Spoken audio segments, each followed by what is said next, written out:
El día de hoy nos acompaña una voz que no solo habla de fe, sino de conciencia, vida y sentido en una época donde muchas personas buscan respuestas. Hoy, en el podcast, nos acompaña mi colega y amigo, el padre Vicente Liamar, sacerdote de la diócesis de Saltillo. Estamos por empezar.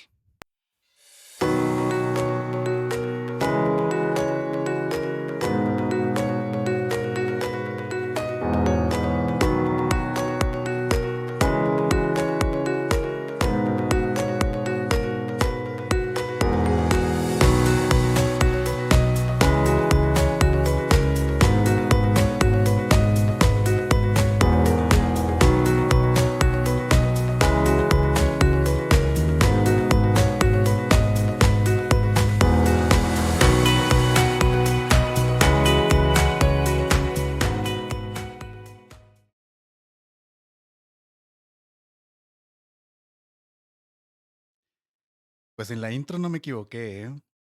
Si vieron, dice padre Vicente Liamar, médico general. Es que el padre es mi colega, fue mi compañero de la facultad y el día de hoy lo tenemos aquí con nosotros en el estudio y vamos a charlar de muchas cosas muy interesantes para que también conozcan al padre y para que sepan algunas cosas que hoy en día como que nos aquejan, nos inquietan y de repente no sabemos cómo explicarlas y necesitamos un enfoque espiritual, ¿no es así, padre? Así es. Em, Bienvenido antes que nada. Gracias. Un gusto poder estar aquí. Pues, ciertamente hicimos la carrera juntos. Ya luego, cuando tú ibas a la especialidad, fue que yo me fui al seminario, Así, sí. y ya, caminos un poco distintos, pero bueno, nos hemos encontrado.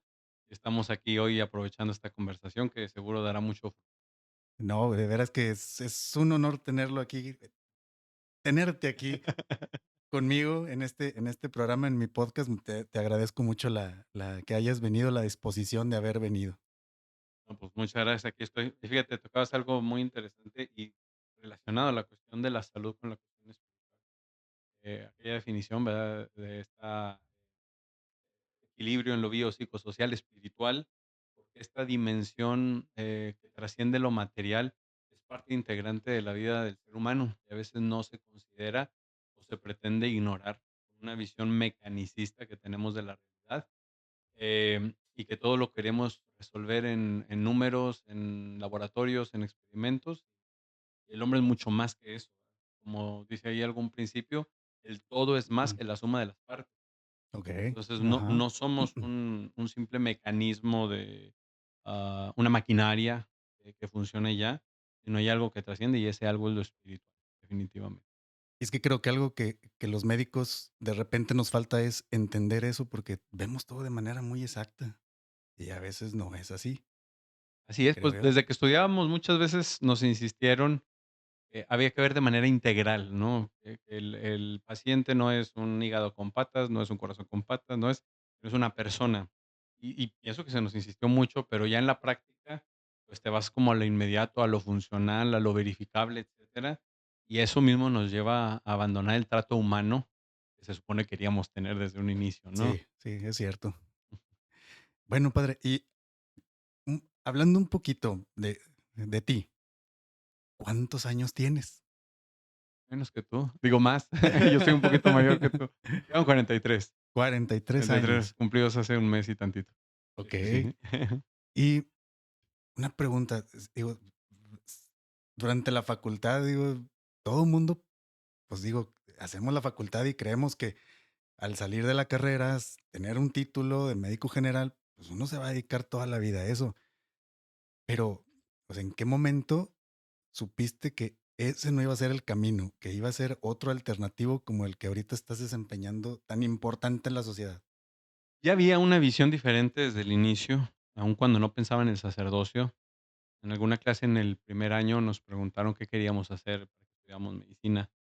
Y una de las cosas que yo dije es que me quería ir de misionero como médico a la Ah, okey. India. A la O sea, el India. maestro aquel me decía el hindú por un tiempo. Sí, recuerdo. Ya, un Entonces fue poco. por eso. Sí, sí, sí. Y entonces ya había mi encuentro con Jesucristo en la adolescencia y demás, pues, había esa visión cuando yo decido mi carrera. Me gustaban muchas cosas, la medicina, leyes, ciencias químicas, comunicaciones, pero digo, bueno, si yo me voy de misionero porque ya estaba ese anhelo, ¿cuál me va a servir donde quiera que esté? Medicina, entonces era el anhelo.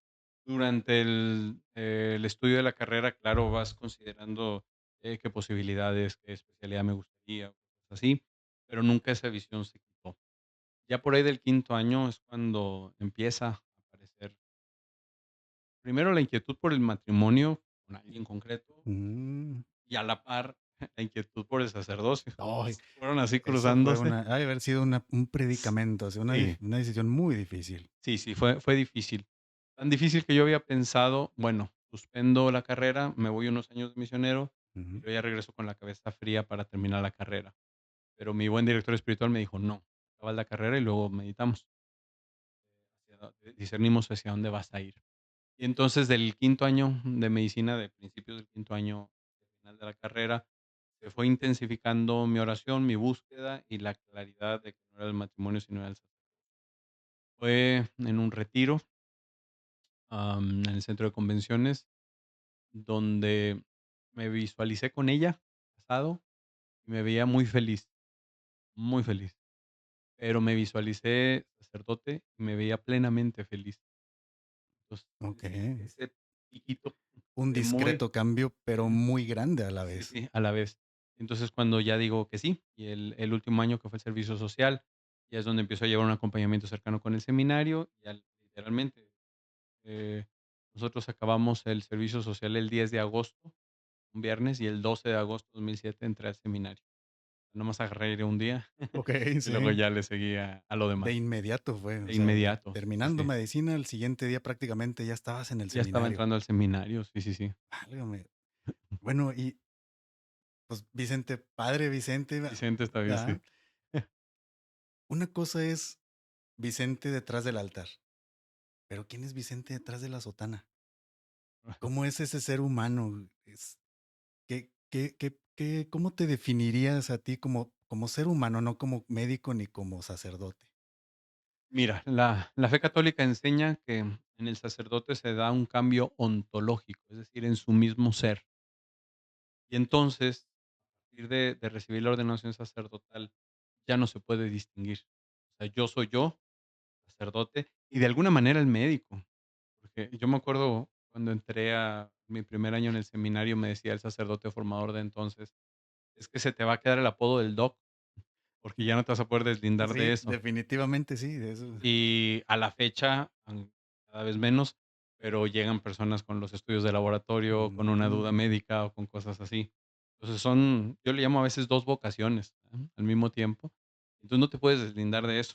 Y a pesar de eso, pues yo sigo siendo yo. okey, Ujú. ajá. Eh, alguna vez le preguntaron a un sacerdote muy santo que ya falleció, de Dios goce, el padre Darío Betancourt, teníamos reuniones sacerdotes con él. Padre, es que fíjese que han preguntado, ¿y cuáles son las tentaciones y las luchas del sacerdote? El padre muy único en sus pensamientos, en la manera de expresarlos. Las mismas, Las las mismas, mismas. exactamente las mismas. Somos de barro, soy de barro, un barro consagrado de una manera particular, pero pues yo sigo siendo yo, un hombre que conoce, ama a Dios con sus debilidades, con sus fortalezas, con sus búsquedas, con sus inquietudes, tal cual. Eso es importante decir, o sea, soy un sacerdote, represento a la divinidad, mas no soy divino. Así es. Soy un ser humano como todos. Cualquiera, aunque se oiga feo, sí, sí. Exacto, y en ese sentido creo que también pecador, hasta cierto punto. Sin duda. Eso es muy importante aclararlo, ¿por qué? Porque de repente, las personas, bueno, puede ser, digo, yo en algún momento lo creía que los sacerdotes eran completamente perfectos, rectos y puros, que jamás cometían ningún error. No. Entonces, en algún momento de la vida, como yo estuve en colegios católicos, el proceso de la confesión o ese elemento espiritual que uno dispone de ir a confesarse, me daba pena, porque yo sentía que le iba a decir lo malo que yo había sido y todo lo que había hecho a una persona muy perfecta. Ujú, pero no. pero no es así. Qué buena aclaración, digo, porque Sí, también muchas personas pueden creer eso malamente y es algo que hay que desmitificar tal vez, ¿no? sí. Eh, Fíjate que la carta a los hebreos, hablando del sacerdocio del Antiguo Testamento, dice: "El sacerdote es un hombre tomado de entre los hombres, para presentar sacrificios". Pues, un Ujú, hombre entre los hombres, en ese sentido, como cualquiera. Pero al mismo tiempo, eh, diría yo, es la bisagra entre el tiempo y la eternidad, ujú, entre lo material y lo espiritual, en lo inmanente y lo trascendente. Entonces, somos pecadores, soy pecador, sí, eso no hay duda, pero al mismo tiempo el sacerdote por ser sacerdote, todo cristiano, porque todo cristiano forma parte del cuerpo de Cristo, pero el sacerdote en particular debe reflejar la santidad del Señor de una forma más clara. Entonces, somos de barro y somos pecadores, nuestro deber es mayor que el resto de la gente. okey. Y por eso es que las grandes fallas de los sacerdotes causan más escándalo que la grande falla de cualquier otra persona. Y eso es justo, porque aunque no seamos perfectos, no seamos divinos, se espera con justicia de nosotros una un mayor parecido a Jesucristo. Y es esperado que sea así de escandaloso, ¿no? Una falla Claro, del sacerdote. claro. Sí, sí, sí, por eso, porque hay una expectativa razonable, porque incluso llega a haber sacerdotes que hacen una esquizofrenia de su vida. Okey, Del templo ajá, del altar para adentro, yo soy el sacerdote, el que confiesa, el que celebra la misa, pero del templo de la puerta del templo para afuera, ya, soy otro, soy como cualquiera. Sí, pero no. okey, Este doble misterio, ajá, ¿verdad? Y cómo no, y me tengo que, concientizar de ambas cosas, que soy de barro, entonces no creerme infalible, y de que las cosas siempre se van a dar bien, porque yo soy sacerdote y nunca voy a fallar en nuestro santo. Y por otro lado, entender el el altísimo valor que tiene la vocación en sí misma y que, por lo tanto, a mí me toca corresponder. Y de una manera análoga al médico.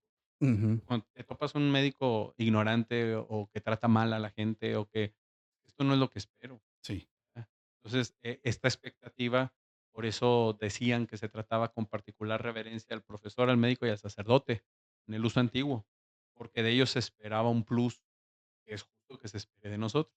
okey, sí, ¿Me sí es explico? cierto, es cierto. Entonces, en ese sentido también, ahorita que comentamos, Vicente detrás del altar y Vicente ya sin el hábito, sin la sotana, en estos tiempos tan difíciles que yo creo que, no sé si es correcto mi percepción, pero hay más tentación que antes. Y en ese sentido, ¿qué tan susceptible o qué tan difícil es lidiar con estos tiempos como sacerdote? Con la gente, con las corrientes que hay, con todos los movimientos tan diferentes de ideologías y de género y demás. ¿Es difícil ahorita la situación del sacerdote como sacerdote y como humano? Mira, la tentación que la tentación es una propuesta, donde se te ofrece hacer el mal con apariencia de bien. Ujú, Entonces, eh, la tentación en sí misma, todos la sufrimos y la humanidad siempre la ha sufrido. O sea, en la primera página de la Biblia aparece la tentación de Adán y Eva. ¿Por qué? Porque está retratada desde el inicio y estará presente hasta el final. Entonces, como el barro es el mismo, las tentaciones no cambian. van a estar. Okey. El método, el medio para que la tentación llegue o la intensificación de algunos aspectos como lo audiovisual o cosas así, claro, hay un acceso más inmediato, pero el barro es el mismo. Ujú, Entonces, igual yo de este barro puedo estar más fuerte o puedo estar más débil. Hay nuevos retos, sí, que todos tenemos que enfrentar y todos tenemos que, pues, vencer en el mejor de los casos. Eh, Hay muchas voces, sí, hay un descrédito en la sociedad a la voz de la iglesia, sí, ujú. como no hubo en otros siglos anteriores, eh, pero el cometido es el mismo. A ver, cuando la iglesia empieza con 12, que eran los que tenían el deber de predicar, los 12 apóstoles, Ajá. para ir a todo el mundo. Entonces, conocido, pero todo el mundo. Y la mayoría de ellos, pescadores, analfabetas, no una gran formación, medio cobardes, estaban encerrados después de la muerte y resurrección de Jesús. Y es a ellos a los que les toca ir a un imperio romano que tenía una organización espléndida, un código de derecho también impresionante, una organización militar, era un mundo, Mm, verdaderamente, o sea, Cuando tú ves, no sé, la Roma de ese tiempo, cómo estaba construida, cómo hay construcciones romanas, puentes romanos de aquel tiempo que hoy están en pie, en una tecnología que no se puede replicar incluso el día de hoy. Así, Eh, eso es sin duda, o sea, sí, están sí, sí, súper bien hechos. está el Panteón, que es como un domo que está ahí en Roma, que no tiene ninguna estructura interna de sostén como varillas o algo así. Es como hecho todo un hormigón de un tipo de cemento, pero está el tipo de cemento que cuando llueve Ujú. se vuelve a disolver internamente para volver a solidificarse. Entonces, por eso se mantiene en pie. Okey, Es la estructura más antigua que está íntegra de pie. Entonces dices, un desarrollo tecnológico impresionante, los claro, o sea acueductos y demás, y es en este gran mundo donde a los apóstoles les toca evangelizar. o sea, que entonces no es correcta la percepción ahorita que dices, es que el mundo está tan avanzado tecnológicamente. A ver, tal vez en aquel momento había otro tipo de tentaciones y que eran igual o más eficaces que las que hay ahorita. Esencialmente las mismas, Las mismas, pues, no de cambia. poder, tener y placer, son las principales. Quien no quiere poder, quien no quiere tener y quien no quiere Sí, fácil y barato. sí, bueno, Ujú. todo eso es la gasolina del mundo, no es el combustible por el que se mueve realmente. Entonces, eh, fíjate, platicaba con alguien ayer, no sé, Santa Catalina de Siena, una gran mujer, que no era monja, era campesina, analfabeta, y consolidó mucho panorama geopolítico de Italia y trajo al Papa, porque el Papa ya tenía varios papas que habían huido a Francia, a Aviñón, por miedo de que en Roma había mucha inseguridad, había mucha violencia, estaba muy desordenado el asunto. Y como el lugar del Papa es Roma, Catalina de Siena va y confronta al Papa, sin tener ninguna autoridad formal, confronta al Papa y le dice: "Sea hombre y regrese a Roma". Okey, Y se lo regresa a Roma. Y era una mujer que murió a los 33 años, ujú. después de haber llevado el Papa a Roma de vuelta. Esta mujer, espléndida, quien pueda leer su vida es maravillosa. Unas agallas, pero es que hay muchas cosas de ella que decir. Le toca, se entera que hay un joven que está sentenciado a muerte, y a ella le preocupa mucho que el joven muera sin confesarse. Y entonces se mete a hablar con él, pide permiso. Tenía tales agallas que sin tener ninguna autoridad le daban lo que pedía, y se mete a la cárcel y empieza a hablar con él, y él habla pestes de la iglesia, también esto ha pasado siempre. Habla pestes de la iglesia, y ella se esmera por convencerlo durante toda la noche, lo van a ejecutar en la mañana. Y a las 3 o 4 de la mañana, el joven acepta confesarse, participar en la misa, le lleva el sacerdote Santa Catalina, participa en la misa. Cuando ella platica con él, le dice: "¿A qué le tienes miedo? Morir solo". Y él le dice: "No, yo voy a estar contigo".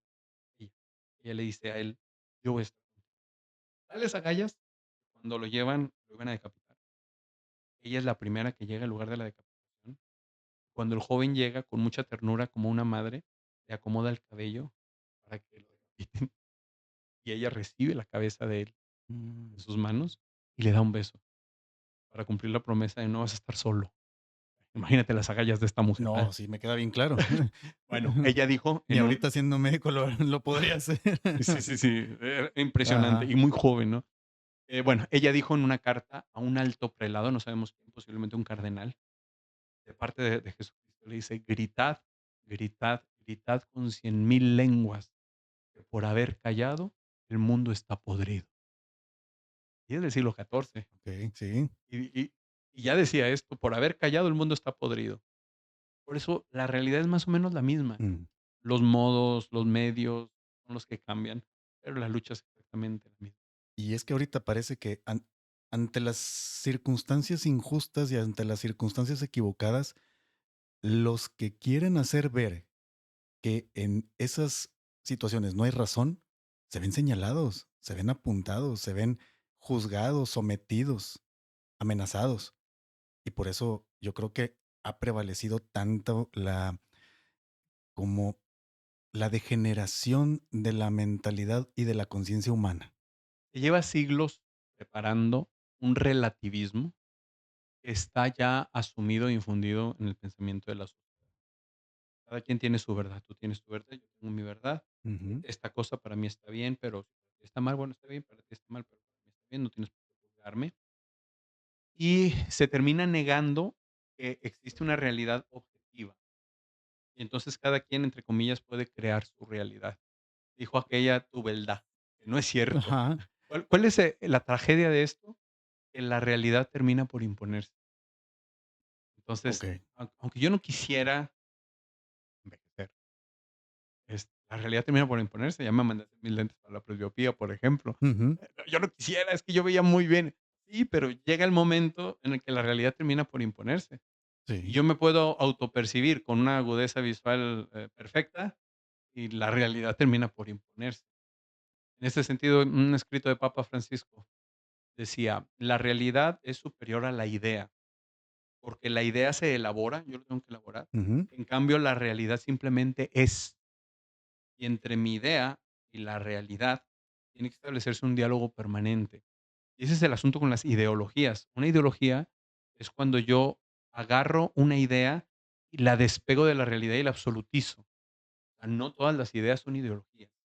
Okey. Por ejemplo, el orden natural del matrimonio. ¿Qué es? Y esto no viene de la fe, viene del Imperio Romano, del derecho romano. El orden natural del matrimonio, ¿cuál es? Es el consorcio que se hace entre hombre y mujer, de suyo por naturaleza es fecundo y el Estado lo tiene que proteger. ¿Por qué? Porque, digámoslo así, entre comillas, es la máquina que producirá ciudadanos para el Estado. Ese es el principio de la legislación del matrimonio. Ujú. Es que esto y aquello y aquello, la realidad termina por imponerse, hay un orden natural. Si tú y yo autopercibiéramos en este momento que deja de existir la fuerza de gravedad, no empezaríamos a flotar, porque la realidad es. Incluso un poco en broma o en serio, aquí tengo una cicatriz. Cuando yo tenía unos 5 años, me autopercibí Superman. Me puse mi Okey, sí. correspondiente toalla, digo, capa, era una toalla. Todos hemos hecho eso. No digan que no. Me subí a un lugar alto y me lancé. O había kriptonita cerca o yo no era Superman, Ajá. ¿verdad? Entonces, la realidad simplemente es. Ahí se impuso la realidad de Se la impuso la gravedad. realidad y aquí la llevo. Sí. Desde los 5 años sobreviví, Okey. afortunadamente, sí me acuerdo, todas las sangre cayendo y demás. Eh, sí hay muchas ideologías, sí hay, y de hecho, decía, venimos desde hace siglos como con un relativismo, pero llegamos al tiempo, pienso, bueno, se hablaba de una posverdad, estamos ya en la posverdad y por eso surgen tantas ideologías, pero estas ideologías son tan absurdas que terminan por provocar un hartazgo. Ujú. Y entonces, ahorita estamos en un atentado contra la verdad, no existe verdad. Tú tienes tu verdad, yo tengo mi verdad. Si lo tuyo es verdadero, lo mío es verdadero, entonces no hay verdad. Si para ti esto es un computador, pero para mí es un carrito, entonces no hay verdad. Entonces, y sin embargo, como hay un hartazgo por el relativismo, porque contradice la razón, hay un, por lo menos, pienso yo, un anhelo de verdad. Yo lo veo, por ejemplo, en mis sobrinas, que nos dijeron esto y esto en el colegio, ¿verdad que no está bien? Ya. ¿Por qué? Porque la inteligencia capta la realidad. Si está sana, capta la realidad tal cual es. Okey. Entonces, al mismo tiempo, hay buenas señales, de jóvenes, de niños, adultos, que queremos conocer la verdad y luego proclamarla. Y no solamente en el orden religioso creyente, en el orden meramente natural. ¿Se necesitan plenitud en los sentidos para captar la verdad? Sí, bueno, los sentidos, que es lo primero, pues luego tiene que haber una elaboración en el alma, es donde, porque los sentidos captan la imagen, no la esencia. El sentido capta este micrófono, pero Ujú. dentro de la inteligencia hay esta aprehensión de la noción de la esencia de un micrófono. Ujú. Eso no lo dan los sentidos, es algo superior. Algo abstracto. Algo abstracto, Ajá. pero concreto. O Okey. sea, al decir abstracto no decimos, em, ajeno a la realidad, sino espiritual. Es decir, yo puedo meter, si yo no conocía un micrófono de estos, yo puedo meter a mi inteligencia la noción de micrófono a partir de esto, pero yo no puedo meter este micrófono a mi cerebro. Entonces, esta abstracción, esto abstracto que tú dijiste, esta abstracción se da en el orden espiritual. Eso es filosofía. Sí, sí, sí. Y entonces, por lo tanto, dentro de 2 3 años, yo veo aparatos similares. Micrófono, porque ya tengo la abstracción. Y esto habla de la capacidad que el hombre tiene, entonces, de conocer la verdad. Y ahora, todo esto filosófico es la analogía. Ya conozco un micrófono y en otro momento lo reconozco. Ahora la pregunta es, en el sentido, mm, de cómo se producen las enfermedades espiritualmente, tal vez. Ya conozco una enfermedad, la he visto en otros. ¿Será que algo tiene que ver de lo que nos explicabas, de que hago la analogía y la puedo replicar en mí? En Y cuanto a desde lo abstracto, digamos, exactamente, pero ¿en qué medida lo abstracto tal vez me puede llegar a crear una enfermedad en el mundo real? fíjate, pues, acabas de tener una experiencia del retiro de sanación Sí, interior, y va muy orientado en ese sentido, ¿no? He comentado de un médico, sería bueno que lo entrevistara, yo creo que sí se deja, José Luis Marín, de psiquiatra de España, okey, eh, me ha agradado mucho la manera en la que él presenta los trastornos mentales. Esto de trastorno, aunque suena muy feo, es la palabra propia para distinguirlo de una enfermedad. En el Alzheimer se va desgastando, digamos, o degenerando la corteza cerebral. Hay una enfermedad concreta, pero en la ansiedad, en la depresión, en la esquizofrenia, en la bulimia, en la anorexia, no hay una enfermedad del cerebro. El cerebro está funcionando adecuadamente. Hay una alteración de la concepción de la realidad.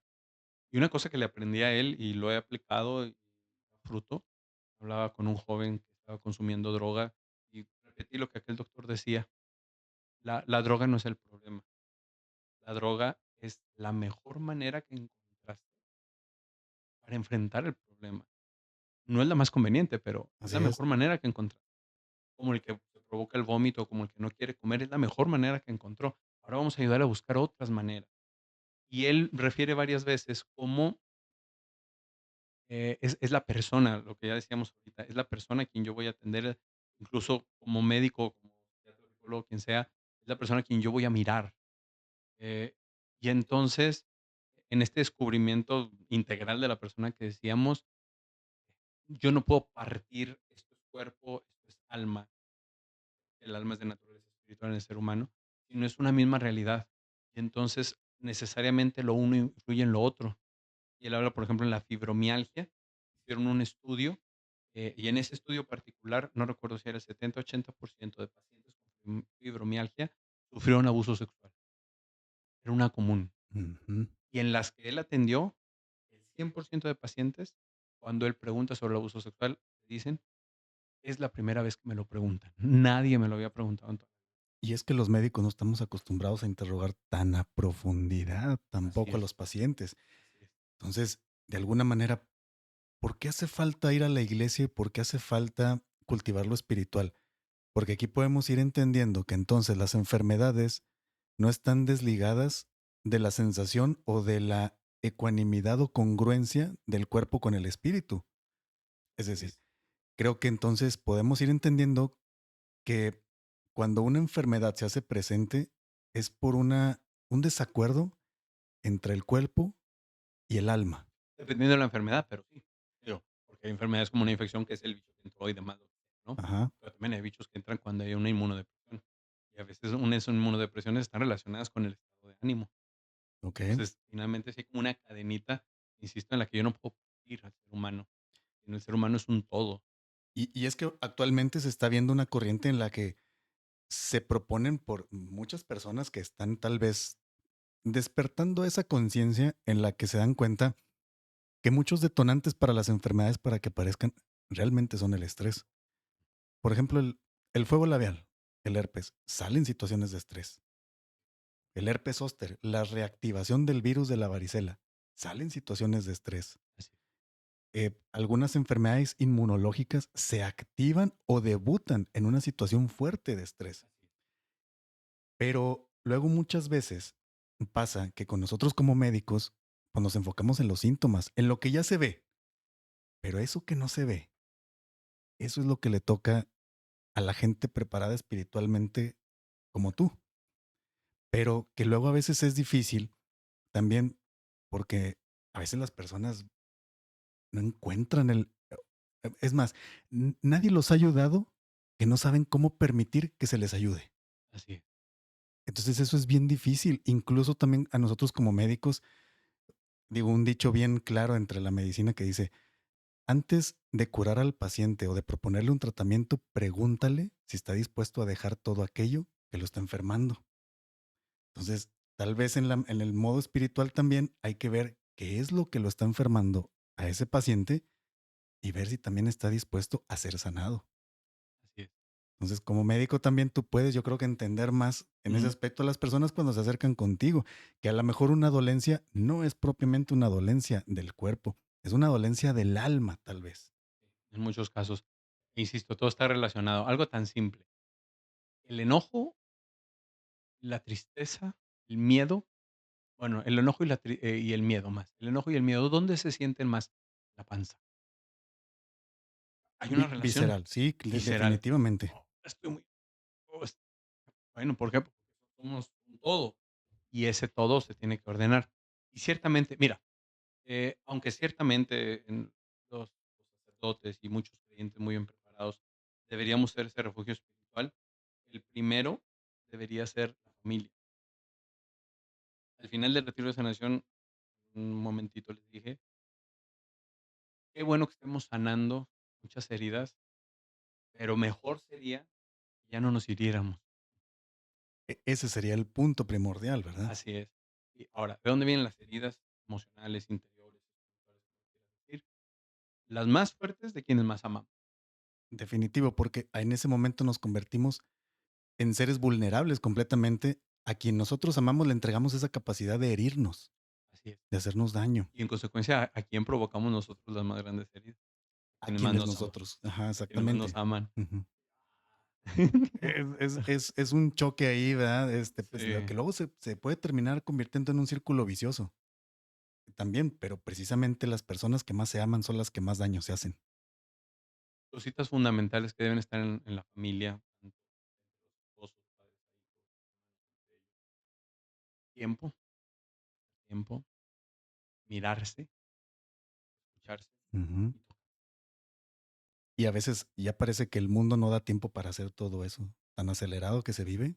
Ese quizás sí sea un reto muy del tiempo de hoy, porque siglos atrás, en donde el ambiente y el trabajo era más campirano, los ritmos eran más serenos también.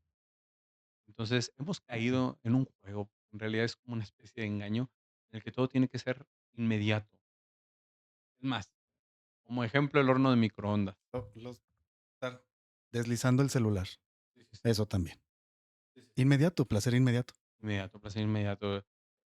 Te acordarás cuando empezó el Internet, la infoteca y no sé qué, no me acuerdo cómo se llamaba el navegador, pero que el mundito giraba, y uno pensaba totalmente que dándole al mundito se aceleraba eso, Exacto. y una página tardaba 1 minuto, 2 minutos en cargarse, y uno decía: "Qué rápido". Y ahora Ujú. que se tarda medio segundo, está muy lento Estamos este desesperados, Internet, pero está ¿por muy qué? Pues, ¿quién lento. lo pagó? ¿El módem? ¿Qué le está pasando? Y entonces, otra vez, el punto fundamental es la familia. Si en la familia encontramos tiempo para ser amados y sobre todo para amar, y eso, otra falacia, otro mito, si a tus hijos no puedes darle, cantidad de tiempo, dales calidad. Ujú. En el amor, y en particular en el amor de la familia, no se puede dar calidad sin cantidad. Ah, Necesito pasar tiempo. eso yo creo que es un concepto que todos tenemos realmente, pues, muy arraigado o muy interiorizado, de que, es preferible calidad a cantidad. Van de la mano. Mire, tú has visto muy posiblemente cómo en la unión de cuidados intensivos neonatales, el que los bebés sean tocados les ayuda a acelerar su proceso. Ujú. Hasta hay enfermeras, ¿no?, que hacen un guante con agua caliente para que les haga presión y les dé la sensación de que están siendo protegidos, y eso Okey. acelera su proceso.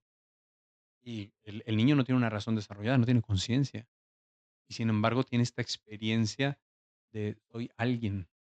O sea, no soy una mercancía que hay que archivar, sino soy alguien que merece ser amado. Ujú. Y esa necesidad del recién nacido la tenemos tú y yo. Sí, definitivo. Y bueno, y en estos tiempos, ¿será que por todo ese acelere, el no dedicarle tiempo a la familia, incluso a uno mismo, tendrá que ver también que la humanidad esté perdiendo la fe? Tiene mucho que ver, porque hay una visión que en filosofía se llama positivista, que es la que nos hereda el absolutizar lo que es cuantificable y verificable. ¿Absolutizar? absolutizar lo que es lo que es cuantificable cuantificable y verificable. y verificable. Eso se llama positivismo, no es optimismo, Okey. sino ciencias positivas, matemáticas, geografía, historia, que tenga datos duros, eso es la ciencia auténtica. Y otra vez, vemos entonces al ser humano, a la naturaleza misma como una maquinaria, pero luego nos privamos de esa dimensión trascendente. Y entonces los números, las cifras, los datos no son capaces de amar, no son capaces de escucharme. Entonces sí, yo puedo tener una formación, algo que alguien decía, ¿no? En la escuela me dan datos, datos, datos, está bien, pero luego no me enseñan cómo vivir. Y otra vez, ¿quién me da la experiencia de amor? ¿Quién me Ujú, mira? ¿Con quién puedo llegar cuando tengo miedo o cuando tengo dudas? Lo que sea. Entonces, en consecuencia, pues también en un mundo que pretende que lo único que existe es lo verificable, lo cuantificable, la trascendencia se empieza a perder. Aunque eso se convierte en una carencia en la misma persona y en un hambre de más, hambre de trascendencia. ¿Por qué lo digo esto? A ver, al que dice: "Solo existen los números, solo existen los datos duros". Con datos duros, explícame el amor, explícame imposible, qué es la patria, sí. explícame qué es la lealtad, con datos duros. No, entonces necesariamente hay un límite y un más allá, y en ese más allá es donde empieza la fe, que no contradice la razón. San Juan Pablo II hizo un documento un poco denso, pero muy bueno, que se llama Fides et Ratio, o sea, fe y razón. Y él, empieza diciendo: "La fe y la razón son 2 alas por las cuales el espíritu humano se eleva en el conocimiento de la verdad". Okey, 2 cosas muy importantes, la fe y la razón. La fe y la razón se nos ha enseñado, mal enseñado, el creer es ser estúpido. Sí, exactamente. Ahorita, de hecho, incluso hay muchas personas que podrían sentirse hasta avergonzadas de decir: "Dios te bendiga, creo en Dios, voy a la iglesia", Sí, sí, sí, sí. pero Y son necesarias esas cosas, como lo dice ahí en ese texto Juan Pablo II. así es. La fe y la razón nos eleva. Y más adelante, frases interesantes. Creo para entender, luego entiendo para creer. Ujú. La fe católica es racional, no racionalista, no científica, porque, son distintas áreas del conocimiento humano. Un ejemplo muy burdo, pero es como si yo te dijera: "¿Quién es mejor, Alejandro Fernández o Messi?". ¿En qué? ¿En qué ¿En qué? exactamente? ¿En qué? Son 2 dimensiones, la Ujú. deportiva y la artística. Yo no puedo decir: "Es mejor este que este", porque no hay punto de comparación. ¿Qué es mejor, la fe o la razón? No, Ambas. son 2 dimensiones que no se oponen, ambas son racionales, ambas sirven al hombre con un propósito. Y tal vez ese es un error de las personas que son o que se dicen agnósticas o ateas, ¿no? De Sí, que no logran conjuntar el conocimiento exacto y científico con el conocimiento espiritual y religioso, porque simplemente están separados, pero a la vez son complemento uno del otro. así es. Pero luego, curiosamente, en un mundo agnóstico, ateo, ahorita poco ateísmo doctrinal hay. ¿Qué quiero decir? Ateos que elaboren pensamiento para justificar las razones por las cuales Dios no existe. Eso casi no hay. Hay más agnósticos, no sé si Dios existe o no, y no me meto en eso, o ateos prácticos. Ajá. No me voy a poner a discutir contigo por qué Dios existe o no existe, pero yo vivo como si no existiera. Ese sería el ateísmo práctico. Si es una búsqueda honesta, está bien. La cuestión es que la búsqueda siga. ¿Hasta qué? Escuché un podcast muy bueno de unos españoles, donde el que entrevista no es creyente, los chicos son creyentes, católicos muy serios, muy comprometidos. Y él le dice al que lo entrevista: "Yo no tengo la fe que tú tienes, yo no lo conozco, qué es la fe, pero admiro el que tú la tengas y todo lo que desde tu fe nos aporta, sin ser creyente". Incluso en España hay un movimiento raro, iniciado por un filósofo, Gustavo Bueno, que se llama Movimiento de Ateos Católicos. Ah, Es decir, algo peculiar el nombre. sí, sí, son personas que no creen en Dios, Ajá. que no llevan una fe viva, pero reconocen que el cristianismo, el catolicismo, ha puesto los fundamentos de la cultura occidental. y esos principios no se deben perder. correcto. Entonces, es un punto interesante para si un ateo nos está escuchando, un agnóstico, busque Gustavo Bueno y ateos católicos, ¿quiénes son? Gustavo Bueno, ateos católicos, no se olviden de ese nombre. Interesante, Perfecto. ¿verdad? Y en ese sentido, entonces, podríamos decirle a la audiencia, porque a veces ni siquiera logramos entender qué es la fe. La fe pareciera que es como creer en algo esperando que se cumpla, creer en algo o en alguien que va a venir a rescatarme de las garras de la oscuridad o de un problema. Pero en ese sentido, ¿cómo puede una persona o las personas que nos están oyendo y viendo en este momento descubrirla?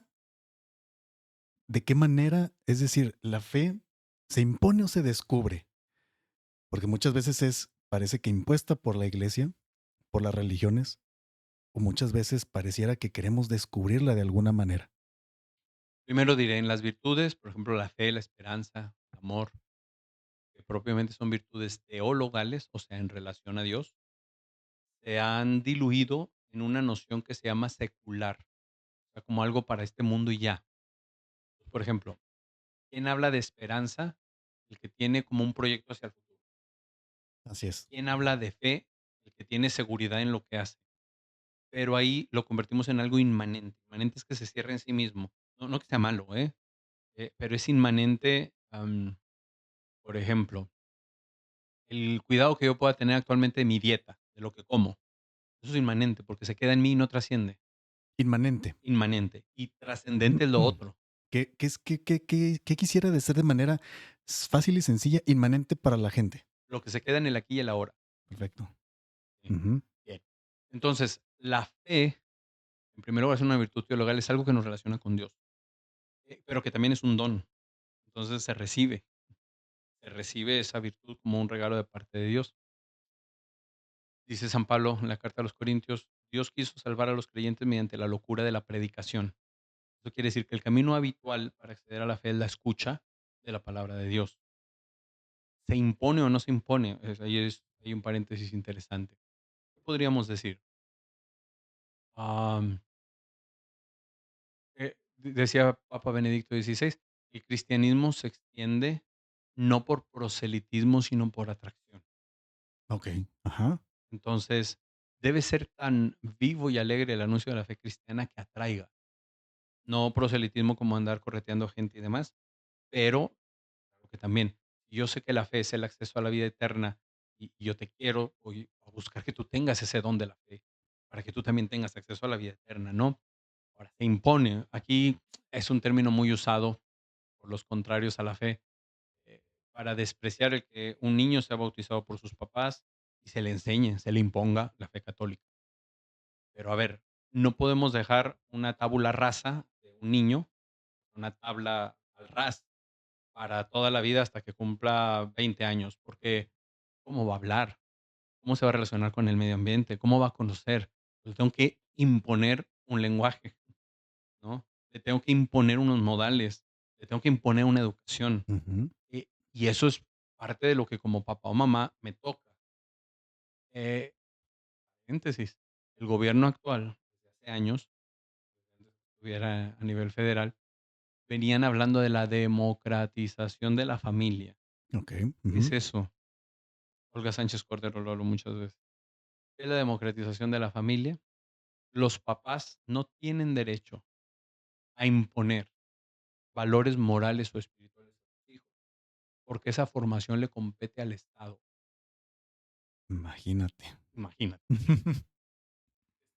tremendo, porque entonces le estás quitando a los papás la patria potestad. Claro. Sí, definitivamente. Sí, es el divorcio del Estado con la familia. Cuando desde la Suprema Corte de Justicia se imponen los llamados derechos sexuales y reproductivos de niños, niñas y adolescentes, que no conozca ese término, échese un clavado con lo que acabo de decir, lo repito, derechos sexuales y reproductivos de niños, niñas y adolescentes. Ok. Ujú. Y mi hijo, a los 8 años, quiere reproducirse, pero no puede. Quiere reproducirse, debe de tener acceso a los métodos anticonceptivos en el sistema de salud, gratuito, y eso como se propuso en la Suprema Corte, y sin requerir el permiso de los papás. Ah, caray. Ok. Digo, ¿sí? pues son menores de edad, para Son empezar en menores ese de edad, sentido hipotético hablando, ¿verdad? son menores de edad. Luego, el aborto en las menores de edad, Ujú. que se pudiera realizar sin intervención de los padres. En el ambiente de hospital sabemos que si llega alguien con apendicitis y no se ha dado el consentimiento informado, no se le opera. En un menor de edad, el consentimiento de los papás, no lo vas a operar, Sí, claro, porque para empezar no es una persona completamente autosuficiente claro, y le falta también la madurez consciente para tomar decisiones. así es. Bueno, pero esta propuesta que se hizo de la Suprema Mm, Corte eh, decía que se podía hacer, practicar el aborto o las cirugías llamadas de transición mm, sin el permiso de los padres. sí, Esa venía era la propuesta original. Era, otra vez, privar a los papás de la patria. y eso era una imposición. Quería que se convirtiera en una imposición. Y siguen avanzando, ¿eh? Siguen Ujú. avanzando, ya de manera más sutil, porque entendieron que había una resistencia, pero siguen avanzando. Ahorita ya dicen que sí, pero con la anuencia de un adulto, Ok. aunque no sean los Ujú. papás, de preferencia los papás, pero como quiera hay muchos asegúnes en ello, ¿no? Entonces, los que quieren librar de la imposición terminan imponiendo algo totalmente contrario, al parecer propio de la cultura, propio de las familias a las que pertenecemos y demás. Eso es un verdadero escándalo, porque entonces los que quieren hacer libres terminan esclavizando desde su perspectiva, ¿no? Entonces, la fe se impone, ¿qué queremos decir? Se recibe en casa, se cultiva en casa, sí. ¿Quién lo hace? Ese es otro punto. Ujú. Cuando se da un bautismo, se le dice a los papás y a los padrinos, ¿se dan cuenta ustedes de que contraen la obligación de educarlo en la fe para que guardando los mandamientos divinos ame a Dios y a su prójimo como Cristo nos enseñó? Ese es lo que se le dice a mi padrino cuando me va a bautizar Y al papá, los y al papás. papá. La mayoría de los que me ha tocado celebrar están acá en no tienen ni idea de lo que se está diciendo. Repite la pregunta. Ah, sí, sí. Sí, sí. Acepto. Acepto. Y bueno, ¿quién lo hace? ¿Quién educa en la fe, no? ¿Qué es la educación? Forjar el corazón. En cualquier aspecto que sea, forjar el corazón. Entonces, si yo como papá no asumo esto, mira, hasta en la cuestión meramente cultural, em, la ortografía, las reglas de acentuación, el desarrollar un léxico adecuado, es parte de la educación. Vemos que va decayendo. El uso de redes sociales va disminuyendo el léxico en los usuarios de una manera terrible, asfixiante, Sí, definitivamente, pues el reggaetón tiene la culpa. entre otros. Con, mi asistente, que es joven, 20 años, de repente digo una palabrota. Dice, digo, no grosería, sino una palabra desconocida Aclarando, hablando de reggaetón. hablando de reguetón, poco usual, y siempre me dice: "¿Qué es eso?". Yo le digo: "Acostúmbrate". Yo traigo en mi celular el diccionario de la Real Academia de la Lengua Española, para que si yo mismo me topo con una palabra desconocida, ¿qué significa? Pero en las generaciones actuales de jóvenes hay un desinterés tremendo. Y otra vez, gran parte de la ausencia de los papás. Y no se diga el hueco educativo que significó la pandemia. O sea, hay esa generación que en pandemia le tocaba estar en primaria básica, primaria inferior, ahorita van arrastrando en secundaria donde van las terribles carencias. Pero, otra vez, la falta de la presencia de los papás. Y el problema es que esas personas van a ser papás y cómo van caminando hacia la vida de ser padres y qué tipo de educación o de preparación le van a dar a esos hijos. Así es. El primer lugar que me toca estar como sacerdote es Hércules, Coahuila, municipio de Sierra Mojada, colindando con el estado de Chihuahua, a 8 horas de aquí de Saltillo. Y había un grupo de jóvenes muy buenos, muy serviciales, y de los que iban al grupo de jóvenes eran, en general, no todos, los más altos promedios de su grado secundario. Y al mismo tiempo tenían una ortografía, o sea, eran los mejores promedios, 95, 98, 100, y una ortografía que yo decía: "No puede ser". Mm, Tan así que y una cosa que extrañaba yo estando tan lejos de dar clases, un verano me puse a dar clases de ortografía y de matemáticas. ujú. Y fue mi último verano, yo no sabía ya. Hasta a media curso me enteré que era mi último verano y ya regresaba yo a Saltillo. Pero estas carencias se tienen que atender. Y como tú dices, y estos que llevan un hueco cuando sean papás, ¿qué le van a dar a la otra generación? Eso es lo preocupante. Eso es lo preocupante. Y otra vez, lo académico no es lo primero, pero es un reflejo de lo otro. Si yo no le invierto tiempo a estar con mis hijos, ¿cómo los voy a forjar? Por ejemplo, decía una educadora muy importante también, dice: "Los papás tienen que aprender a comer con los hijos, comer y cenar por lo menos". Y entonces, si están con el radio prendido, están comiendo y sale un reguetón, que papá o mamá digan: "Ay, qué música, le vamos a poner atención por unos segundos, ¿qué dice? ¿Es una Mm, manera digna de hablar de la mujer? Miren el video, ¿es una manera adecuada de bailar o de comportarse? En esta casa, en esta familia, no podemos aceptar ese tipo de trato, ese tipo de música, ese tipo de perspectiva".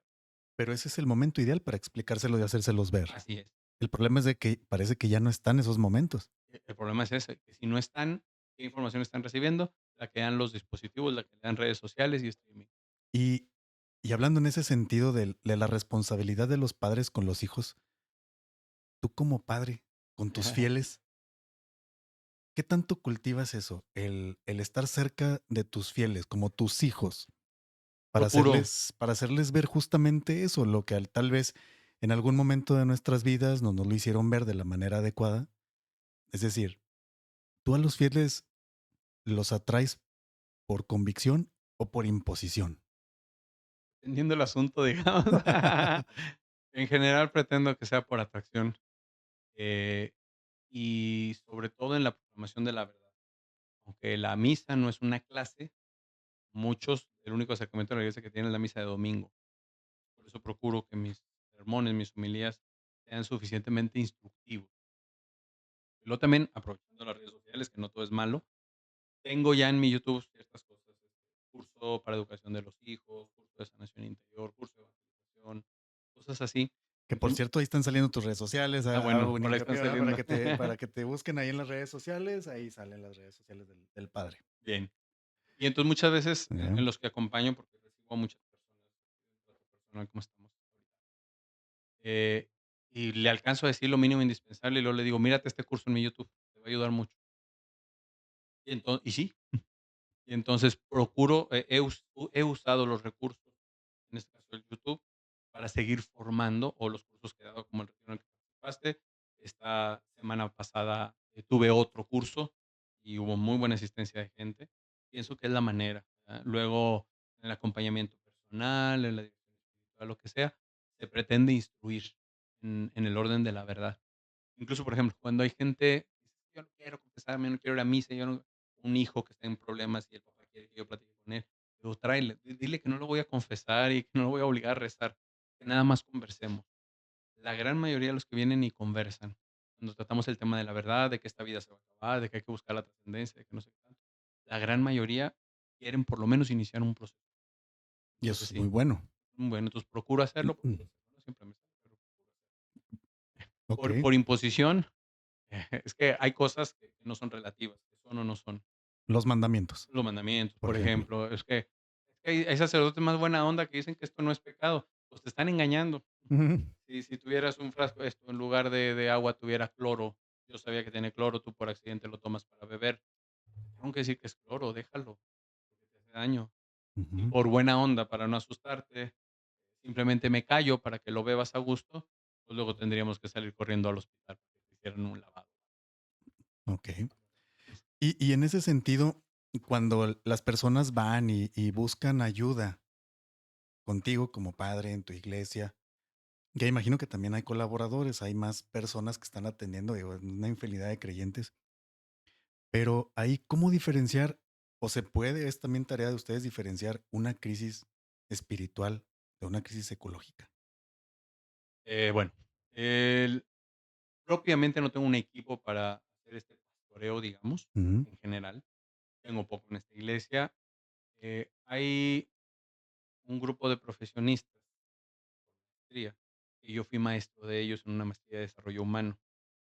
Este grupito ya Mm. llegó, me dicen: "Padre, queremos ayudarte". 2 personas muy bien formadas en su propia profesión, en la maestría que compartimos, e incluso en la fe, están ya dispuestos para hacer este equipo como tú lo planteas. Y eso es Eh para diferenciar una crisis No, espiritual no, de no, no. una Esto, digamos, un acompañamiento en general, en sobre todo en lo general. humano, sobre todo en lo humano. Primer contacto, vamos a Sí, decir. un primer contacto. Hay otro amigo, sin agraviar, él me acompaña mucho en las cuestiones de discernimiento espiritual, para posibles ataques del maligno y cosas así. Él me quita mucha chamba. como ha compartido mucho tiempo conmigo y mucha formación, Ujú, él es laico, o sea, del pueblo de Dios, no ministro, es piloto de profesión, okey. lo conoces, de hecho. Sí, fue la otra persona que sí, sí lo conozco, ya me acordé de él. Sí, sí, sí. Él es piloto de profesión, trabaja en una escuela de aviación, etcétera, pero con él llegan muchos casos, algunos casos incluso que llegan conmigo los ve primero él para ayudar a este discernimiento. Ahora, diferenciar si es algo, psicológico, me acaba de mandar un mensaje Ah, por justamente cierto, ahora. lo Justamente, invocamos, ¿no? justamente acaba de llegar mensaje. Okey. Eh, Como ya decíamos del cuerpo y el alma, tampoco podemos decir psicológico, espiritual, como aquí va un bisturí de aquí para que hagas esto, de aquí para que hagas lo otro. Hablando particularmente de los posibles ataques del maligno, hay criterios, así como en medicina tenemos criterios diagnósticos, ¿no? Para Ujú. tal enfermedad. Ya en el siglo XVI, en un ritual, la iglesia tenía criterios diagnósticos para pensar en una posesión demoníaca, que sería el caso más grave de acción maligno.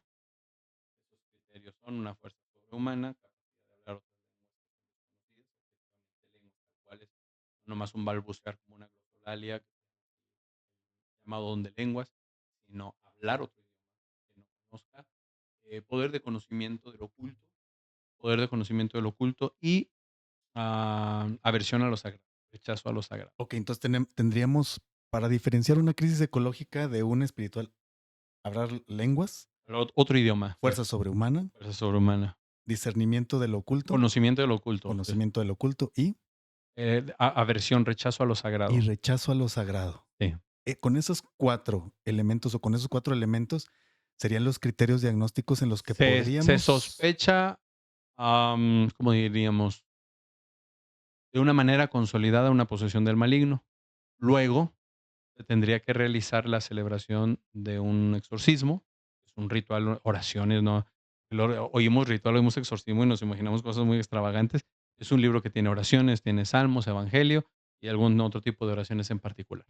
Se realiza esta Ujú. celebración del exorcismo y, si sí hay una presencia del maligno, aparecen ciertos signos de película, digamos.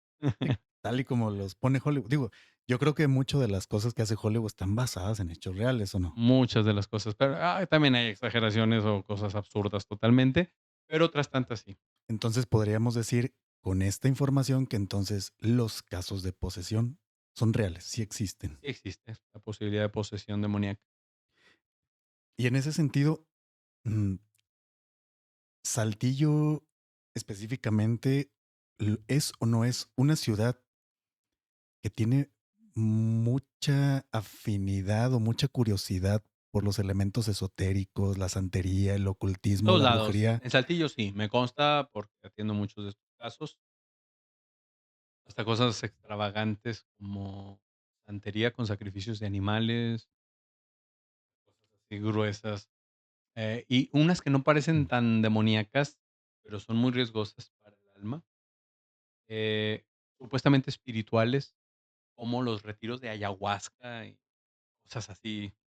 Ayahuasca, que es una sustancia, ¿verdad?, que te altera y te lleva a viajar, pero eso va acompañado de tambores, de chamanes, de trances, supuestamente para sanar, para trascender y cosas así. el peligro es que se puede abrir alguna puerta o susceptibilidad. Psicológico, en primer lugar, me ha tocado tener casos muy graves que, por el estado de trance que experimentaron, se desconectaron de la realidad. Ajá.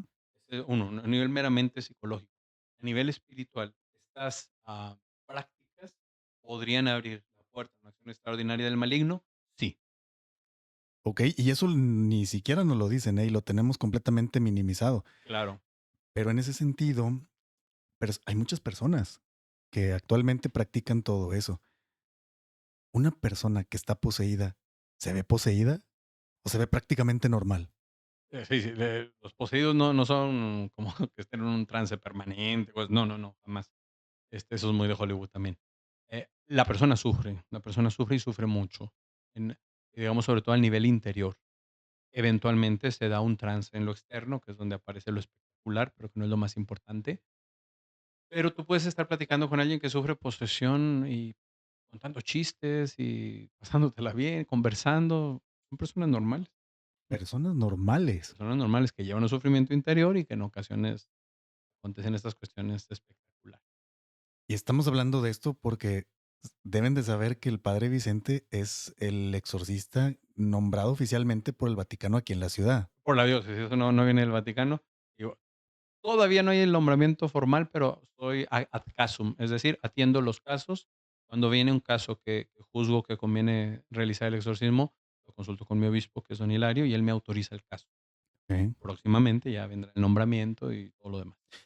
¿Hay sesiones o hay como digo, nosotros, por ejemplo, en medicina tenemos, pues, comités en las que a lo mejor hacemos sesiones de casos clínicos, difíciles y tomamos alguna decisión al respecto para saber cuál es el mejor proceder.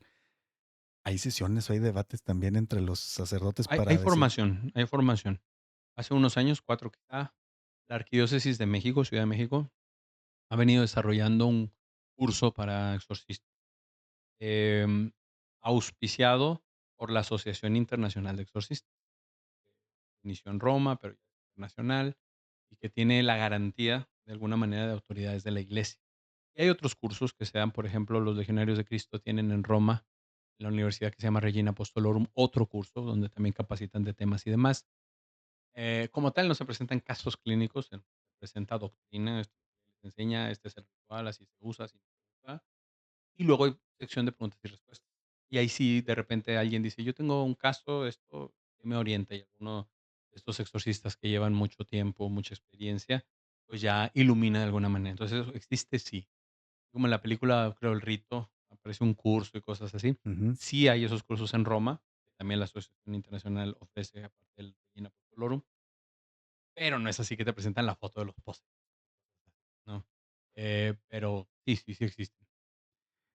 y en ese sentido de la del hablando de lo maligno, ¿cómo vamos en el marcador? ¿Quién va ganando actualmente? Mira, el demonio es una criatura infinitamente inferior a Dios.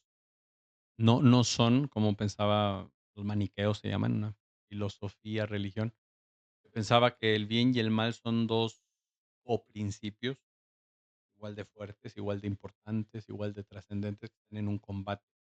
Esto lo vi en alguna red social, estaban, como estamos nosotros, Jesucristo y el diablo jugando vencidas, como a ver quién gana. Ujú, No, el demonio es un ángel creado por Dios, sujeto a su divina providencia, infinitamente inferior a Dios, y no actúa más que en lo que Dios le permite. Eso es parte de un misterio que no podemos decir A, B, C. ujú, Y entonces, desde que Jesús murió en la cruz, el demonio está vencido de manera definitiva. Actúa, dice el Apocalipsis, eh, ha bajado con gran furor a dañar la tierra porque sabe que le queda poco tiempo. Entonces, es como tras la última estocada que ya se le dio en la cruz, él va cayendo y mientras cae procura hacer todo el daño posible. Pero el demonio es el gran derrotado de toda la historia, el peor de los derrotados. Entonces, decía el padre Amort, que fue Gabriel Amort, Gabriel Amort, sí, ujú, el más famoso exorcista del siglo pasado, un buen hombre, murió, italiano, y murió en 2016 apenas, ¿no? Es de nuestro ujú, tiempo. Decía: "Es más el miedo que el demonio me tiene a mí, que el que yo le tengo al demonio". ¿Por qué? Porque si uno está en Dios, está en la gracia de Dios, el demonio podrá hacer show, pero no pasa de ahí. es decir, si uno tiene la fe fuerte, tenemos entonces a Dios como respaldo. Y la victoria como algo ya consumado. Para esos jóvenes que se sienten perdidos actualmente, ¿cómo pueden encontrar a Dios? Busquen a Dios mientras se deja encontrar, dice la Biblia. San Agustín es un buen ejemplo. San Agustín llevó una vida disoluta, desordenada, tuvo por ahí un hijo, pero no tan en orden. Era maniqueo, o bueno, se acercó al maniqueísmo. Su mamá era muy buena católica y rezaba mucho por él, Santa Mónica, y este era mula, resistía. Y dice, en un libro que se llama Confesiones, donde literalmente se confiesa. Ujú. Dice: "Este soy yo". Ese librito lo sugiero. En el número uno dice: "Nos has hecho Señor para ti, y nuestro ser no descansará hasta que descanse en ti". Más adelante dice, lamentándose un poco de haberse cerrado a Dios por tanto tiempo, dice: "Qué tarde te amé, hermosura tan antigua y tan nueva, qué tarde te amé. Y yo te buscaba afuera y tú estabas dentro, y yo me iba detrás de las cosas que si no fuera por ti no tendrían la existencia. Pero tú viniste y me tocaste y sanaste mi ceguera y sanaste mi sordera, y ahora te busco. Y él es muy transparente en sus luchas. Por ejemplo, hizo San Agustín, él murió en el año 430, fundamental para la fe católica. Llega a decir con mucha transparencia en una de sus oraciones: "Dios mío, hazme casto, pero todavía no. Okey. Dame la Sí, castidad, pero todavía pero no. aguántame poquito. Dame Ajá. chancita". Entonces, en ese sentido, San Agustín, que es transparente, un buen recurso para acercar. Finalmente, acercarse a Dios mismo, ¿no? A Jesús, Y es que todos podemos hacerlo, por más pecadores que seamos. ¿Eso es verdad o no es verdad? definitivamente. Dios nunca nos va a dar la espalda, así hayamos hecho lo peor, el crimen más Si le horrendo. abrimos el corazón, no nos va a dar la espalda. Si le abrimos el corazón, porque tampoco nos va a forzar a amarlo, ni en esta vida ni en la eternidad. Dios no Mm, impone. Dios no impone. Una frase muy bella, que puede ser una oración a Dios: "Ámame cuando menos lo merezco, porque es cuando más lo necesito". Así es. Y el Señor Jesús dijo: "Yo no he venido por los justos, sino por los pecadores". Porque no necesitan médico los sanos, sino los enfermos. Y a veces, ¿cómo cómo se alivia el alma cuando nosotros somos o entendemos que entregándole nuestros pecados a Dios, Él los agarra, Y los destruye. los destruye y mira, listo, ya. Es una libertad maravillosa el saberme perdonado. Un sacerdote predicador, eh, platicaba una cosa que en la ley de la iglesia puede ser inquietante, pero muy interesante. Una vez lo invitaron a predicar con pastores protestantes, y uno de ellos, al final de la conferencia, le dice: "Padre, ¿me puede confesar?". Entonces, no creen en el sacramento de la reconciliación. Mm, Dice el padre que pensó: "Bueno, ¿lo confieso o no lo confieso?". "Bueno, ¿estás bautizado?". "Sí". "¿Cómo te bautizaron?". "Bueno, parece que ese bautismo es válido, por eso te voy a confesar, pero entiende que es un sacramento católico". "Sí, padre". Hace la confesión, le da la absolución de los pecados y le dice este hombre: "Padre, yo sé que Jesús perdona, pero no sabe la necesidad que yo tenía de escucharlo. Mis pecados estaban siendo perdonados. Ya no tienes deuda, ya no tienes deuda, Cristo ya pagó". Eso es maravilloso. y realmente sí se siente un confort muy grande el escuchar eso, Sí, que alguien te diga: "No te preocupes, todo lo así es, malo que has hecho no te define, no tienes por qué cargar con esa culpa. De hecho, tú solo no debes de cargar con esa culpa". así es, así es. Y muchas personas actualmente creo que hacemos eso. Cargamos con muchas cosas que no nos tocan y luego esa culpa no nos deja avanzar y la sentimos como una lápida muy grande que incluso nos llega a tumbar al piso y no nos podemos levantar.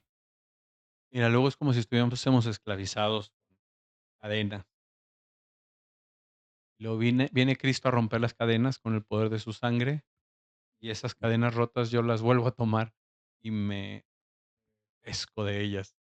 Y es esta como necedad de permanecer en la esclavitud, cuando hemos sido hechos libres, dice la carta a los Gálatas, para ser libres los ha liberado Cristo.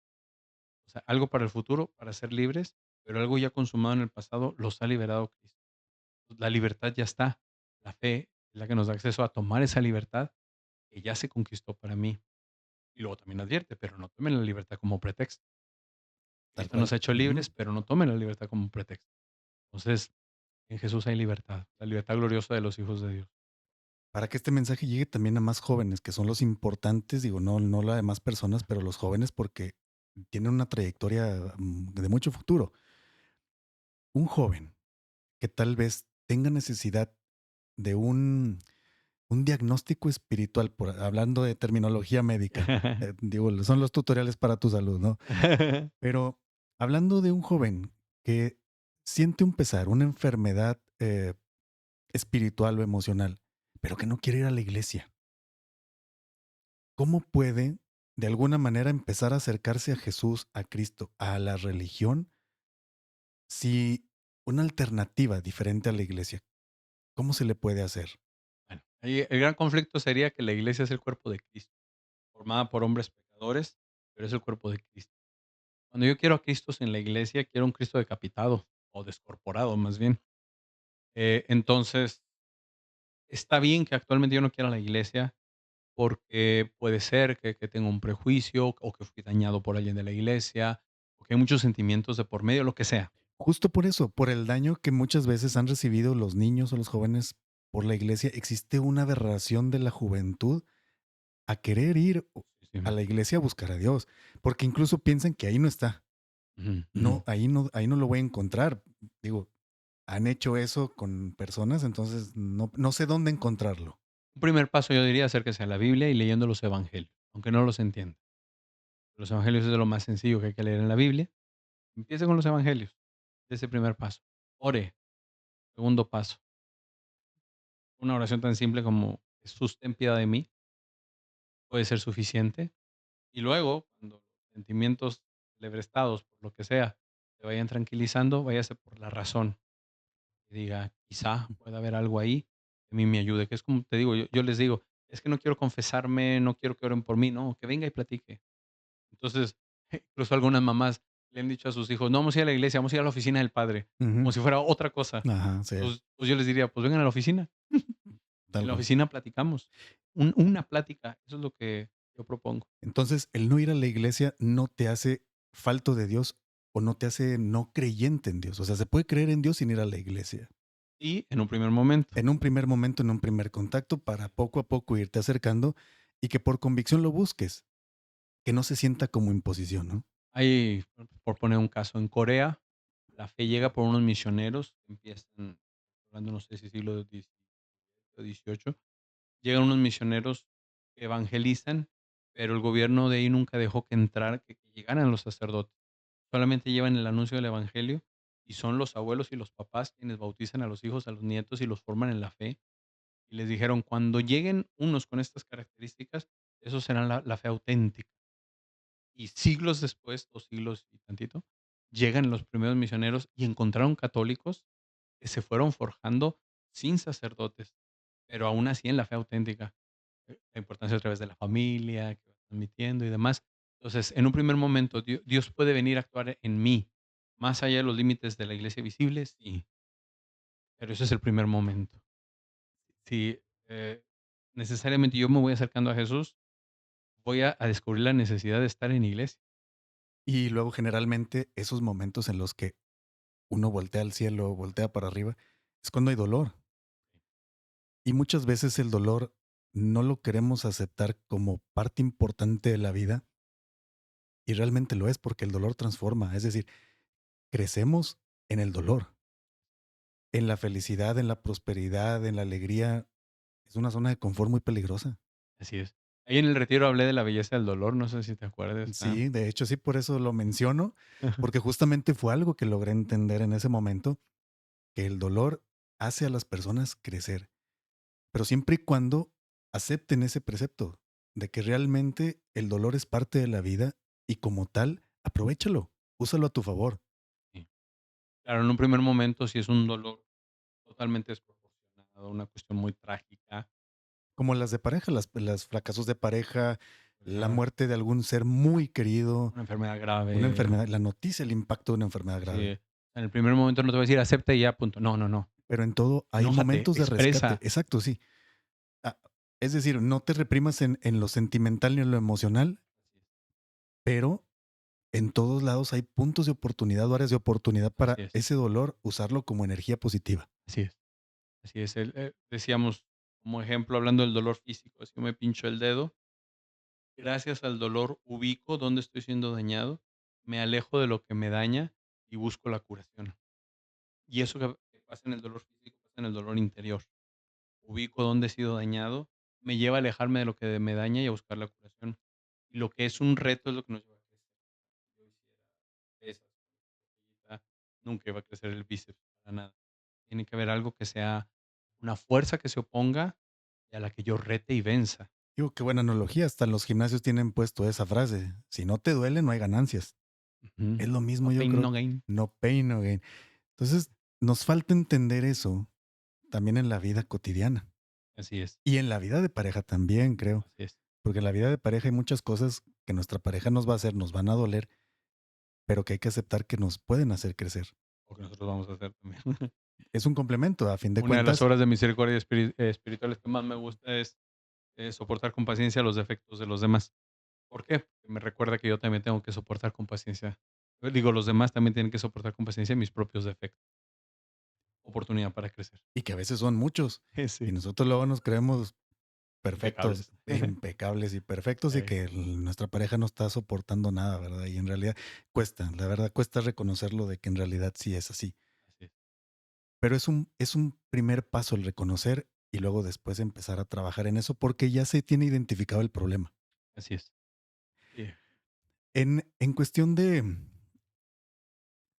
la actualidad, en estos días, el título del podcast es cómo vivir, cómo creer, cómo acompañar en estos momentos.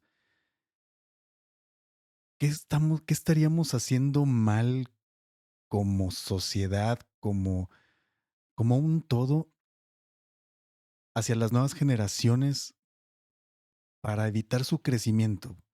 Creo que una de las cosas más preocupantes o que se está viendo en la actualidad es la poca tolerancia a la frustración que tienen las generaciones actuales, cosa que antes no era así. Digo, las generaciones de más atrás, las personas más grandes vivieron experiencias muy traumáticas, muy difíciles, vivieron guerras, vivieron represiones y siguieron adelante y eso incluso los hizo crecer y formar imperios. Pero actualmente las generaciones actuales no tienen esa tolerancia al tolerar problemas, a usarlos como combustible para su crecimiento. ¿Estaremos haciendo algo mal? sí. ¿Hay una decadencia de qué tipo? ¿Espiritual, de inteligencia, de valores? Aristóteles, que era un filósofo pagano, no, Cristo todavía no nacía, siglo cuarto antes de Cristo, decía que para entender un amor divino había que experimentar un amor humano y aplica la familia. Yo no voy a entender que hay un Dios Padre, por lo menos no fácilmente, si no tuve la experiencia de un papá que me amaba. Entonces, lo primero es la familia, Que la familia es el punto de ataque, creo yo, ahorita en la actualidad. definitivamente.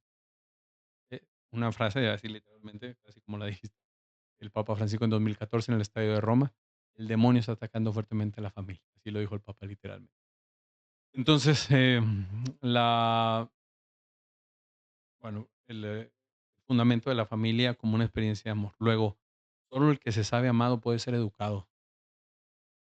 Y luego, bueno, yo he hecho el comercial, tengo un curso completo de curso de educación de los hijos y hablo de esto, eh, aprender a forjar el corazón.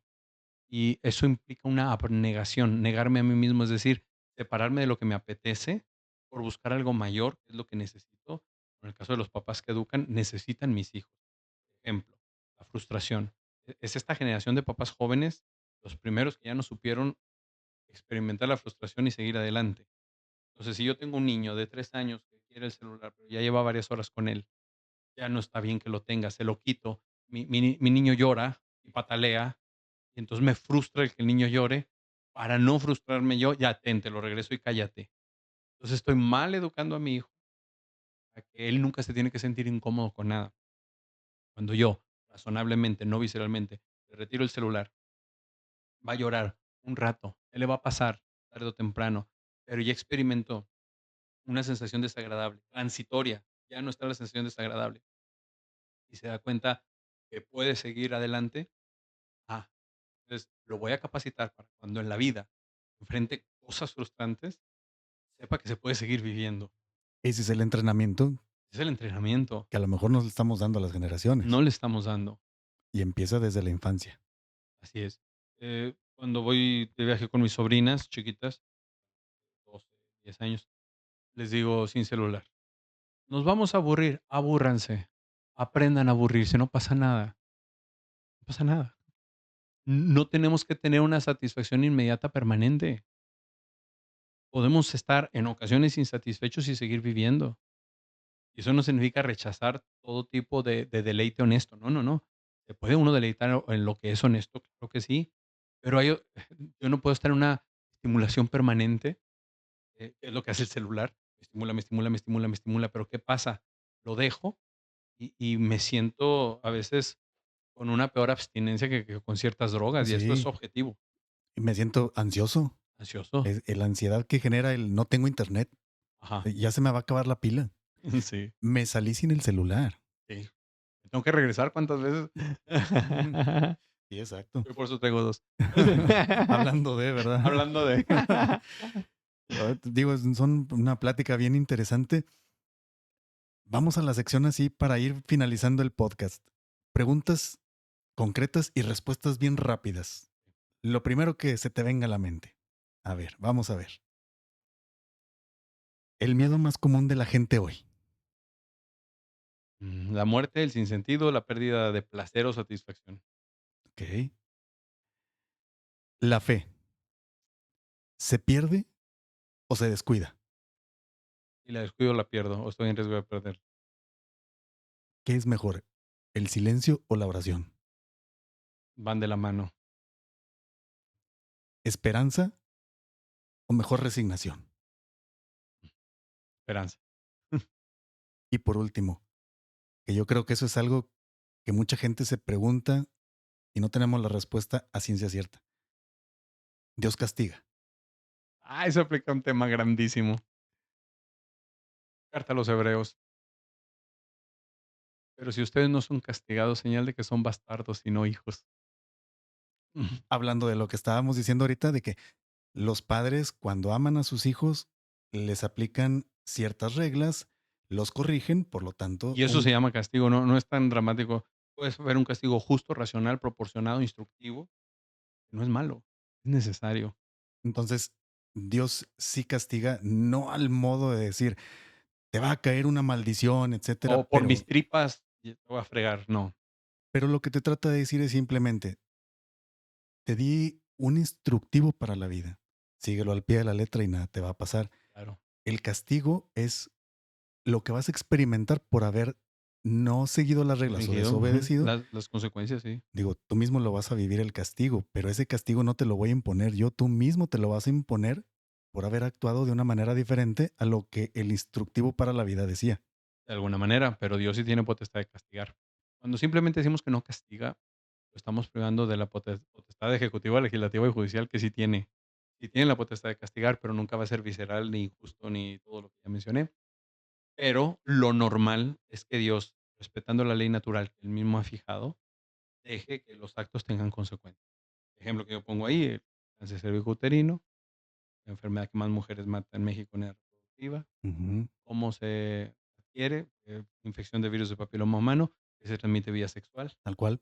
Entonces, si en México es la primera causa, significa que es un país promiscuo, Ujú. que si no fuera promiscuo no habría esto. Entonces, ahí cuando llevamos patología, el maestro dijo de una mujer que le habían hecho un PAP en enero y para mayo otro porque había sangrado y en el otro había un cáncer invasivo y la mujer decía: "Dios me castigó".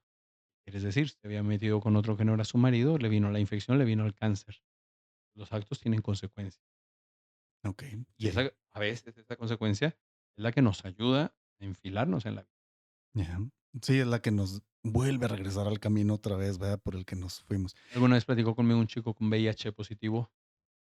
La regué en esto, y esto, y esto, y esto, y esto, y esto. Tengo VIH positivo, sé que voy a desarrollar el SIDA pronto, unos años, y quiero morir bien. Ujú.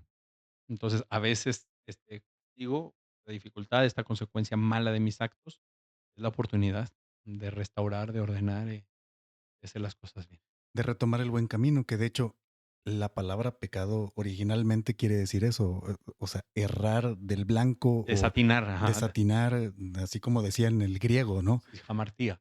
Y en el jamartía del No griego, di en el blanco. no di en el blanco, justamente, y en el sentido religioso ya es, me estoy apartando del camino, pecado. Eso es justamente. No quiere decir pecado que es algo malo, mucho menos una etiqueta para una persona. Así es. O sea, y no es una arbitrariedad de Dios. Ah, no, esto y esto y esto y esto es malo, sino que va contra el orden.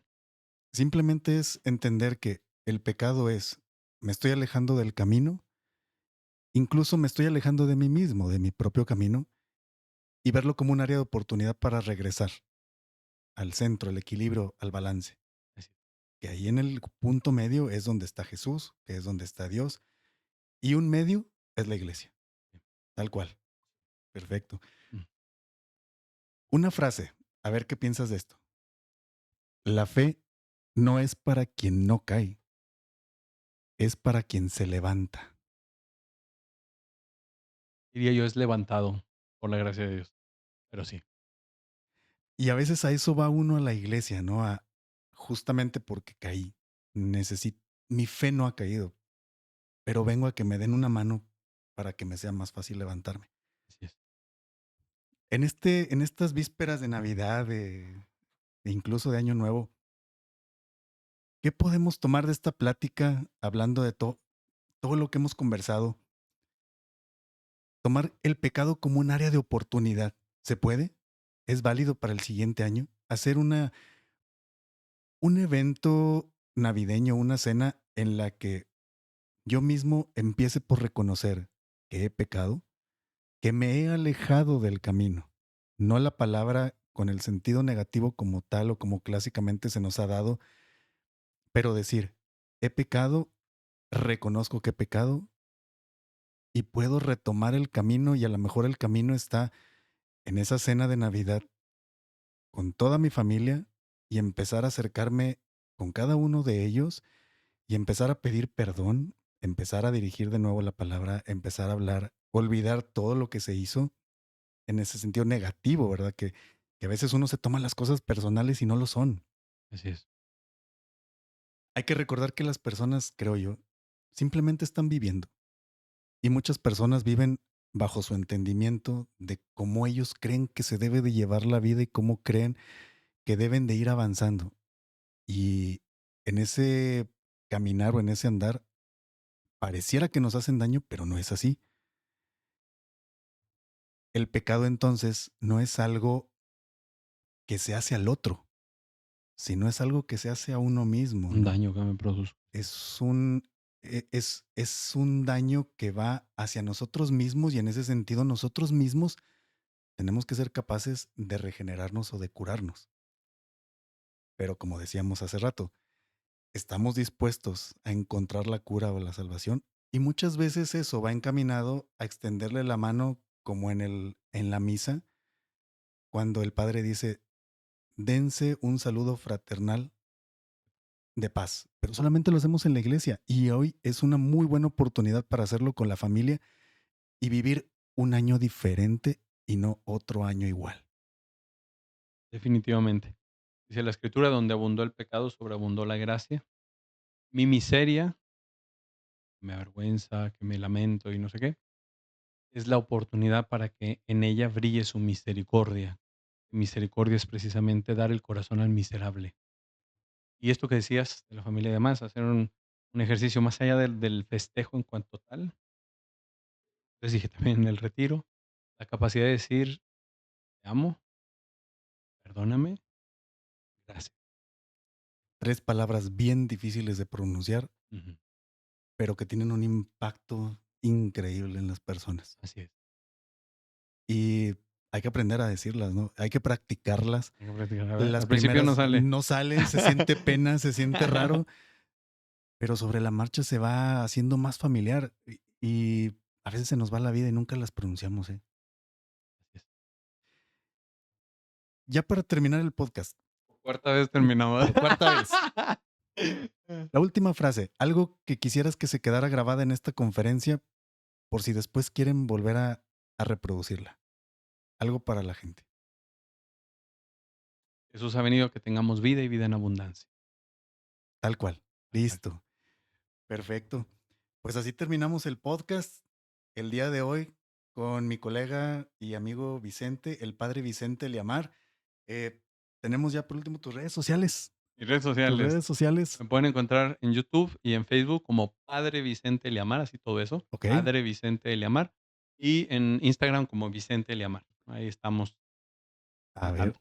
déjame tratar de hacer un display de las redes sociales del padre.